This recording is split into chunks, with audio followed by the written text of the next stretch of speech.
Hi everyone, I'm teacher Benny. Welcome to this channel where you learn English and Luganda easily. And if you find this channel of great benefit to you, please feel free to send your support and love on the account numbers displayed on screen and mobile numbers, both Airtel and MTN. The numbers are displayed on the screen. And don't forget to subscribe, like, and share. Please do share my videos such that many people can benefit. Many people have benefited and they've sent their regards on my numbers, as you see in the comments. So, like, share the videos. Wosanga nga video eno ya makulu era ngekugasa, please likinga oba osobola okuweereza obuyambi bwo ne support on the account numbers eziragibwa ku screen. Okay, bye-bye. Enjoy the video. Using after. Using after.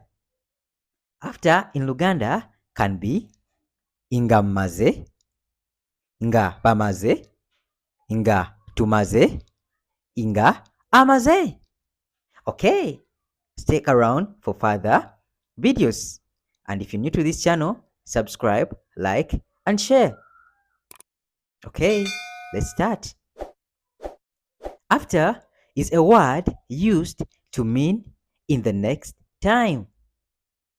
After is a word used to mean in the next time.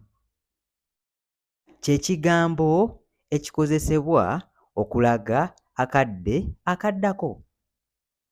Kye kigambo ekikozesebwa okulaga akadde akaddako.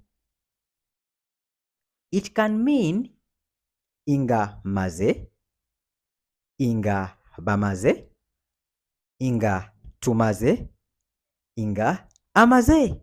Okay, let's see how each of these words are used. If using I / inze in Luganda, we use nga maze. Nga maze. For them or they / bo in Luganda, we use nga bamaze. Nga bamaze. For we / fe in Luganda, we use nga tumaze. Nga tumaze. For he or she / ye in Luganda, we use nga amaze. Nga amaze. One more time. For I, inze, we use nga maze. They or them / bo, we use nga bamaze. For we / fe, we use nga tumaze. For he or she / ye, we use nga amaze. Okay, let's go into sentences to understand using after. Sentences to understand using after. Emboozi okutegeera enkozesa ya nga maze. Emboozi okutegeera enkozesa ya nga maze. Nakato got a visa to Canada after applying. Nakato got a visa to Canada after applying. Nakato yafunye visa ye Canada nga amaze okuteekamu okusaba kwe. Nakato yafunye visa ye Canada nga amaze okuteekamu okusaba kwe. He ate food after bathing.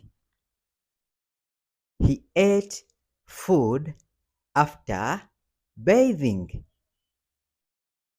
Ye yalidde emmere nga amaze okunaaba. Ye yalidde emmere nga amaze okunaaba. We will go after lunch. We will go after lunch. Ffe tujja kugenda nga tumaze ekyemisana. Ffe tujja kugenda nga tumaze ekyemisana.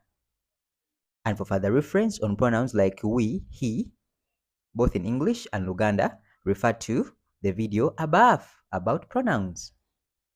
Okay, let's proceed.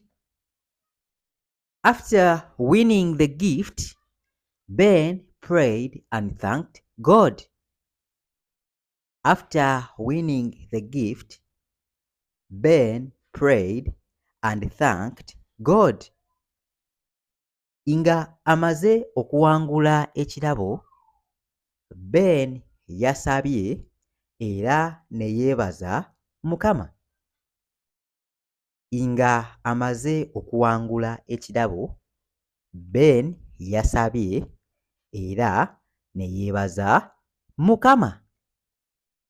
Nga amaze okuwangula ekirabo, Ben yasabye era ne yeebaza Mukama. After telling the story, the children clapped for him.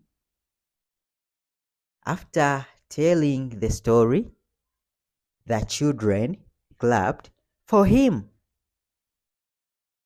Nga amaze okubuulira olugero, abaana bamukubidde mu ngalo. Nga amaze okubuulira olugero, abaana bamukubidde mu ngalo. So here we are use amaze nga amaze because we are referring to he, him. Okay.